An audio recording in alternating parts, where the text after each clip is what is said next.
actions that have occurred and help protect future children so these types of incidents don't happen to our children in the future. Representative Strahorn, thank you.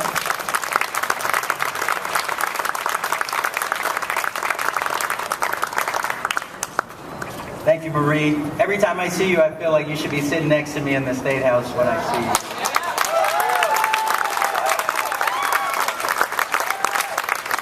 Good morning. Cierra, you were phenomenal. You probably were better than I'm going to be. And I look forward to big things from you. First, let me say that I am the son of a retired public school teacher. I am the grandson of 2 teachers. One of them went on to become a principal, and 4 out of 5 of my mother's siblings are teachers.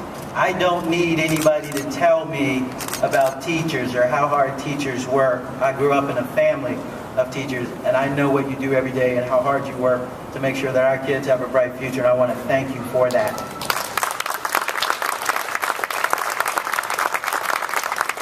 But I'm here today to address concerns that have been raised recently about a number of Golan-affiliated charter schools in Ohio, particularly in Dayton.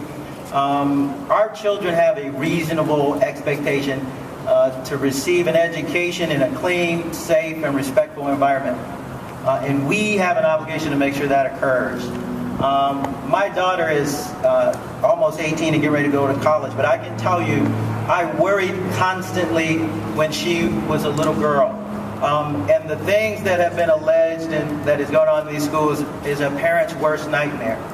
And so when I look at the teachers that were willing to step up and shine the light on what was going on, I see those teachers as heroes, and that's what I would want if I were the parent of one of those kids in school. So in light of the FBI raid on 19 Golan-affiliated schools in Ohio and some very specific and serious allegations, I believe that it's important to get to the bottom of what's going on in these schools. Former teachers in these schools have asked the State Board of Education to take a look at apparent test tampering and other irregularities at the Golan Horizon Science Academy in Dayton. A State School Board of Education member has asked for all 19 of the schools to be investigated, yet ODE is only looking at one. And a study by Innovation Ohio is pointing out that there is systemic test tampering going on with the school in Columbus, and so those allegations need to be looked into. Testimony has been given alleging cheating, racism, and sexism. So as a result of all of that, my office is asking the Office of Civil Rights, the U.S. Department of Health and Human Services, to begin an immediate investigation into the schools, and my staff is going to be willing to help out in any way possible here in Ohio. In public testimony given on July 15th before the State Board of Education and a series of recent news reports, teachers and students have given disturbing and troubling information about patterns of race and gender discrimination.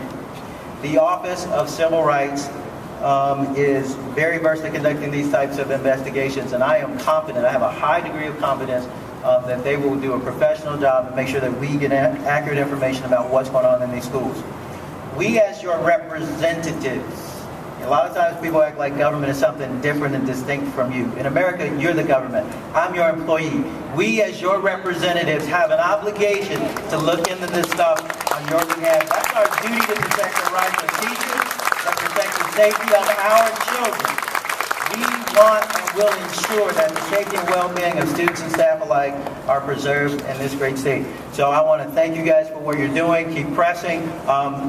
Charter schools in Ohio really have always needed way more oversight, and unless we keep the pressure on and make sure that we're looking after the best interests of our children who are very, very vulnerable, that won't happen. So keep doing what you're doing, and I appreciate it.